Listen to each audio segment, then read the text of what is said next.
Od uvek sam htio da odem daleko, da mi dupe vidi sveta, da putujem, da zaradim velike pare. I sad kad jesam, sve što želim jeste da se vratim kući.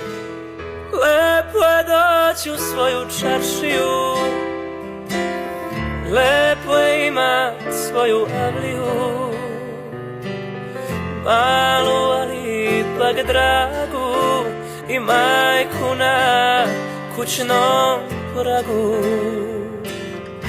da te dočeka.